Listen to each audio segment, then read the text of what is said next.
Today's lecture is on solving absolute value equations. So I'm just going to give an example of what one looks like here. This particular equation is read the absolute value of x is equal to 1.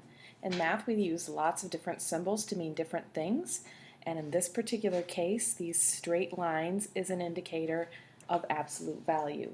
Now most students, when I ask them what the absolute value of a number is, they always tell me it's positive, but most students don't know why it's always positive. So let's talk about that for a second. So the absolute value is actually defined as the distance. This particular problem with just x alone in there is really the distance from the origin. And this particular equation is asking us what values of x are 1 unit away from the origin. So if we look at a number line here and I put 0 in here, obviously 1 over here is a solution to my equation because 1 is 1 unit away from 0. But also we can go in this direction as well because -1 is also 1 unit away from 0. So the solution to this particular equation is x is 1 and x is -1. They are both 1 unit from the origin. Now, we always talk about distance being positive because that's just the way that it's defined. If you're driving down the highway and you see signs for distance, they're always positive. We only ever talk about positive distances. So this is why when we are talking about absolute value, because we're talking about distance, we only talk about it in terms of positive numbers. So let us look at a different example here. The absolute value of x is equal to 3. Again, this equation is asking me what values of x are 3 units from the origin. So again, not terribly difficult, but there's my origin. 1, 2, 3 units away. Here's my 3 steps from the origin, and then also I can travel in the opposite direction as well, and here at x equals -3. So my solutions for this equation are x is equal to 3 and x is equal to -3. So absolute value equations, I can obviously get 2 solutions. Right? So let's look at something a little bit more complicated. What if I don't want to know the distance from the origin? What if I want it to be from another place on the number line? So for instance, let's look at x minus 3 is equal to 4. This is read the absolute value of x minus 3 is equal to 4. So you may have noticed up above here, what I did was once I had the absolute value essentially alone, which it was in both of these cases when I started, basically I drop the absolute value and I write 2 separate equations, one with the positive version and one with the negative version here. So I have x equals 1, x equals -1. Here I have the absolute value of x is 3, so I drop the absolute value and write x is 3, x equals -3. This particular problem is asking me what values of x are 4 units away, right? So this is kind of what we call the radius, this number over here. And then the 3 is actually the center from 3. So the standard equation is x minus c is equal to r, with c being the center and r being the radius. So this particular problem is asking me what values of x are 4 units away from x equals 3. Okay. So if I think of it, there's my 3. So I'm going to go 1, 2, 3, 4 units in this direction. Right? That lands me at 4, 5, 6, 7. So there's one solution. And I can also travel backwards 4, 1, 2, 3, 4. Right here, here's 2, 1, here's my origin, and then here's -1. That is the other solution that I'm going to end up with. Okay. Now maybe you don't really want to draw the number line every single time. I'm just going to put a little square around my center point. So we can also approach this just like we did over here. We just take this middle piece, we drop the absolute value, and we write 2 different equations. We write x minus 3 is equal to 4, or x minus 3 is equal to -4. And that's how I end up with my two solutions. So I'm going to add 3 to both sides here, and I get x equals 7. And I'm going to add 3 here. This time I have -4 plus 3, which gives me x equals -1. So I get the same two solutions without drawing the picture, but I just did it algebraically. Okay. So let's write out the steps on how we would solve any absolute value equation now. So the first thing that we want to do, now we haven't seen an example quite that we hasn't had this issue before, but we want to solve for the absolute value. So all of the ones that we've currently looked at, we've already had them solved for the absolute value. But if it's not by itself, then that's the first thing that we need to do, is we're going to solve for it. Okay? Once we have the absolute value isolated on the one side and a number on the other side, then we are going to we're going to drop the absolute value bars and write two different equations. Right? One's going to be the absolute value is equal to the positive version of the number, and one is going to be the absolute value is equal to the negative value of the number. Okay? Then the next step is we're going to solve each one, and then we really need to check ourselves,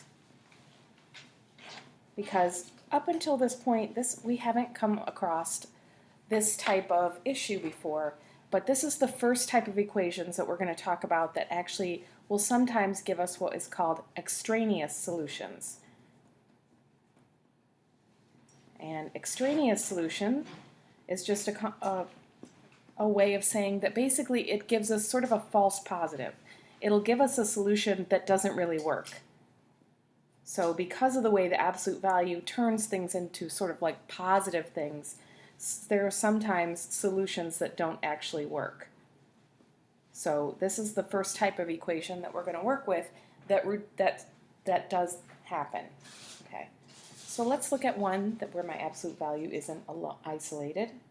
So I have the 2 times the absolute value of x minus 4 is equal to 12. So this time I have a 2 sitting here next to the absolute value, and whenever I have a 2 touching something else, right, that's an implication of multiplication. So to undo the multiplication, I'm going to divide both sides by 2. And now I'm going to end up with the absolute value of x minus 4, because these 2's end up simplifying to 1, which I don't write, is equal to 6. Right? So now I'm ready to go to step 2, and I'm going to drop my absolute value bars and set my inside to both positive and -6. So I have x minus 4 is 6, and x minus 4 is -6. I'm going to add 4 to this side and this side, and I get x equals 10. And then I'm going to add 4 here, and I get x equals -2. So just to check myself, just to make sure that I'm correct, so I'm going to put these back into my original. I'm going to rewrite the original just so we don't get confused here. So there's my original equation. If I plug in 10 in here, we treat absolute value like a parenthesis, so we always do what's inside the absolute value first. So I plug in x is 10. When I put in 10, I get 10 minus 4, which is 6. The absolute value of 6 is 6, so 6 times 2 is 12, and that does work. So x equals 6, or x equals 10 is a solution. If I try x equals -2, then I'm going to start on the inside again. -2 minus 4 is -6. I take the absolute value of -6, which is +6. 2 times +6 is 12. So both of my solutions did in fact work here. Okay. So let's do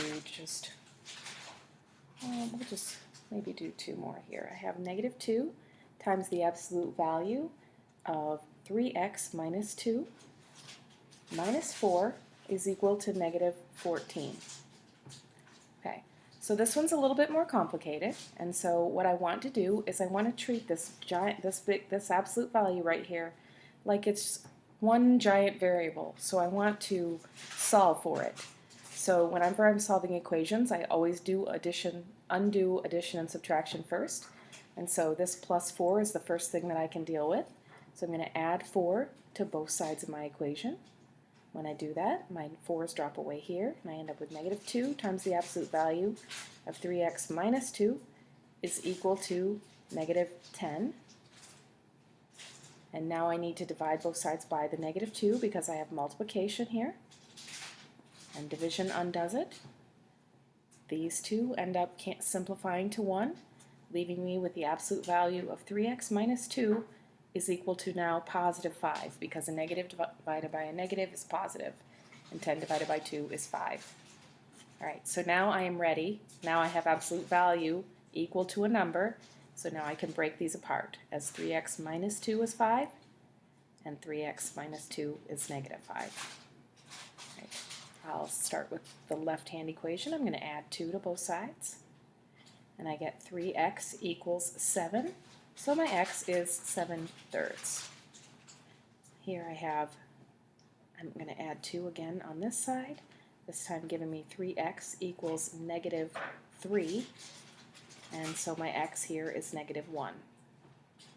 So those are my the two solutions that I found. I probably should check those just to make sure that they work. So let me try x equals negative 1, that's the easier one to try. So I have negative 2 times, I'm going to have in here the absolute value of, so I have 3 times negative 1 minus 2, and then minus 4 here equals negative 14. So let's see if this works. So I have negative 2 times the absolute value of negative 3 minus times, so negative 3 minus 2, which is negative 5, minus 4, and this is going to work for me because this is going to become positive 5. Negative 2 times positive 5 is negative 10 minus 4, which is in fact negative 14, so this checks out. Alright, so let's try negative 7/3. So we have negative 2 times the absolute value of 3 times 7/3 minus 2, and then minus 4. Does this equal negative 14? Alright, so on the inside here, that's nice. My 3 times 7/3, actually my 3's, if I think of this 3 as over 1, right, if I multiply straight across, I get 21 over 3, which is really 7. So I have negative 2 times 7 minus 2 in here, and then minus 4 equals negative 14. Still checking. Okay, so then 7 minus 2 on the inside gives me the 5, and then 5 times negative 2 is negative 10. And then I get the same thing, negative 10 minus 4, which is equal to negative 14. So that does check out as well. So I've checked both my answers, and they are good. So let's just try one more. So I have my last example here is the absolute value of x minus 1 is equal to negative 2. So nice one. I don't have to do a lot of algebra to solve for my absolute value. It just is. So now I can break it apart immediately to x minus 1 equals negative 2. X minus 1 is equal to 2. So I'm going to add 1 to both sides here, and I get x equals negative 2 plus 1 is negative 1. And here I'm going to add 1 to both sides, and I get x equals 3. Okay, so let me check my solutions here. Right, I'm putting it back in. This absolute value of x minus 1 is negative 2. If I plug in negative 1 for x, then I get negative 1 minus 1, which is negative 2, and it's the absolute value of negative 2. And this does not work because the absolute value of negative 2 is 2, and 2 does not equal negative 2. So this is my first false statement. Now I can also try x equals 3, and I end up with 3 minus 1 equals negative 2, the absolute value. Again, I'm going to get positive 2 on this side and negative 2 on this side, and these do not equal each other, so this is false. Right. So now really, I could have caught this initially because I know that whenever I take the absolute value of something, I'm always going to get a positive number, and since I have the absolute value of something equal to a negative number, I could kind of tell from the beginning that this is not going to be a solution, but if you've don't catch it right away, as long as you check your answers, you'll still catch it.